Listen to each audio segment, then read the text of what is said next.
ধোনির শহরে ইতিহাস গড়ে সিরিজ জয়।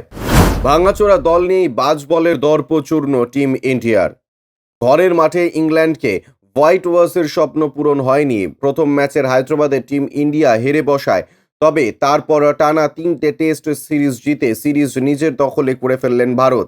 ভাইজ্যাগ রাজকোটের পর এবার রাঁচির অপ্রতিরোধ্য ভারতীয় দলকে থামাতে পারলেন না ইংল্যান্ড এবং তাদের বহু আলোচিত টক্সিক বাজ বল। চতুর্থ ইনিংসে 132 রান চেস করতে নেমে ভারত তৃতীয় দিনের শেষে রোহিত শিবমানের ব্যাটে ভর করে 40 রান তুলে ফেলেছিল।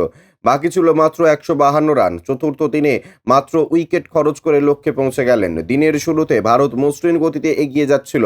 রোহিত 55 রান করে ভারতকে জয়ের আরও কাছে পৌঁছে দিয়েছিলেন, তবে পরপর 2 ওভারে হার্টলে এবং বশির যথাক্রমে রোহিত এবং রজত পাতিদারকে হারিয়ে ইংল্যান্ডকে সাময়িক ম্যাচে ফিরিয়ে এনেছিলেন। তবে বাকিদের ব্যাটে ভর করে ভারতের জয় ছিনিয়ে নিতে সমস্যা হয়নি। রাঁচিতে প্রথম দুদিনের শেষে জয়ের জন্য অ্যাডভান্টেজ ছিল ইংল্যান্ডই। ইংল্যান্ডের প্রথম ইনিংসে টপ অর্ডারে বিপর্যয়ে ধাক্কা সামলে জো রুটের চওড়া ব্যাটে ভর করে স্কোরবোর্ডে 350+ স্কোর কাড়া করে দিয়েছিলেন। জবাবে একসময় ভারত 177-এ ধসে গিয়েছিল। ভারত ম্যাচে ফেরে কুলদীপ যাদব এবং ধ্রুব জুরেলের অনভিজ্ঞ ব্যাটে দুজনে দৃঢ়তা দেখিয়ে দ্বিতীয় দিনে অবিচ্ছিন্ন থেকে যান। তৃতীয় দিনে ফার্স্ট সেশনে দুজনের প্রতিরোধ গড়া পার্টনারশিপ জারি থাকে।